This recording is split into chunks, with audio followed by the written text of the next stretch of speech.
Bom dia, lindo, maravilhoso e abençoado dia na presença de Deus. Hoje estamos no dia 393 do projeto Bíblia para Iniciantes. Ontem falamos da Santa Ceia, esse momento marcante com Jesus e os discípulos ali, ele falando do seu corpo, do seu sangue, né? E uau, que momento maravilhoso. E aí os discípulos começam a inventar outros assuntos, porque eles não queriam, né, que Jesus morresse, eles não queriam. E quando ele falava nesse assunto, parece que dava um tilt na cabeça dos discípulos, né? E eles começavam a falar sobre algumas coisas aqui que não importavam tanto. Olha só, no versículo 24 do capítulo 22 de Lucas, onde a gente está, diz assim: suscitaram também entre si uma discussão sobre qual deles parecia ser o maior. Olha só, Jesus estava falando da morte dele, do sangue derramado, do corpo que teria que ser, né, comido em memória dele, do sangue que deveria ser bebido em memória dele, pela morte, por ele ter entregue a vida dele, o sangue dele por nós. E eles começaram a perguntar quem era o maior entre eles. E isso já tinha acontecido lá em Lucas 9, versículo 46, se você quiser ir lá para entender. Eles também começaram a falar sobre isso, quem era o maior, a mesma discussão. E logo depois também de Jesus ter falado sobre a sua morte. Então acho que eles ficavam tão abalados, não entendiam o que Jesus estava falando, talvez sentissem medo e vinham com esse assunto aí, né, de quem era o maior. Naquela ocasião, lá em Lucas 9, ele usou uma criança como exemplo para explicar, né, sobre isso, para dar a lição em relação a essa questão de querer ser o maior. Mas aqui ele usa uma outra forma. Então vamos entender o que Jesus fala, né, sobre ser o maior. Então, versículo 25, depois da pergunta deles, dessa discussão que estavam tendo, mas Jesus lhes disse: os reis dos povos dominam sobre eles, e os que exercem autoridade são chamados benfeitores. Mas vós não sois assim. Pelo contrário, o maior entre vós seja como o menor, e aquele que dirige seja como o que serve. Ou seja, Jesus está dando exemplo aqui dos reis, da autoridade que eles exercem, né, do domínio. Né, e não é assim. Ele fala, não é assim. Não, entre vós vai ser diferente.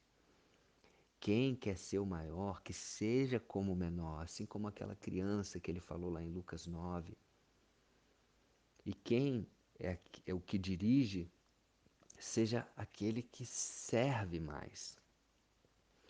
E ele dá o exemplo dele mesmo, né, do Rei dos Reis, que veio para servir. Olha que louco. Versículo 27.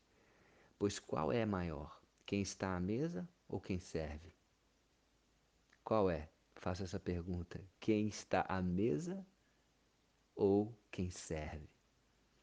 Porventura não é quem está à mesa, ou seja, quem está sendo servido, pois no meio de vós eu sou como quem serve. Ele está dando exemplo dele mesmo.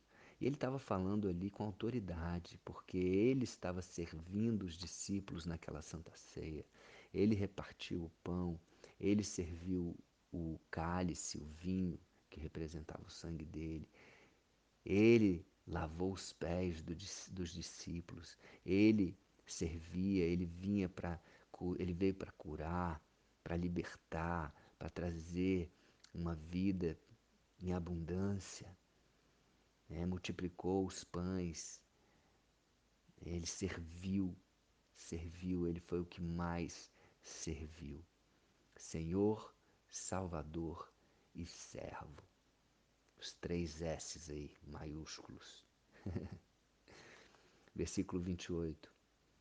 Vós sois o que tendes permanecido comigo, ele falando para eles, nas minhas tentações. Ou seja, Jesus está sendo grato, demonstrando a gratidão a eles. Poxa, obrigado, vocês permaneceram comigo nas minhas tentações. Jesus foi tentado. Ele mesmo está falando isso aqui. Versículo 29. Assim como meu Pai me confiou um reino, eu vou-lo confio. Eu confio a vocês esse reino. O reino que meu Pai me confiou, Ele está confiando para nós. Falando para os discípulos, mas isso aqui também para nós, para mim e para você que está escutando. Versículo 30, para fechar. Para que comais e bebais à minha mesa no meu reino. Olha só que lindo isso.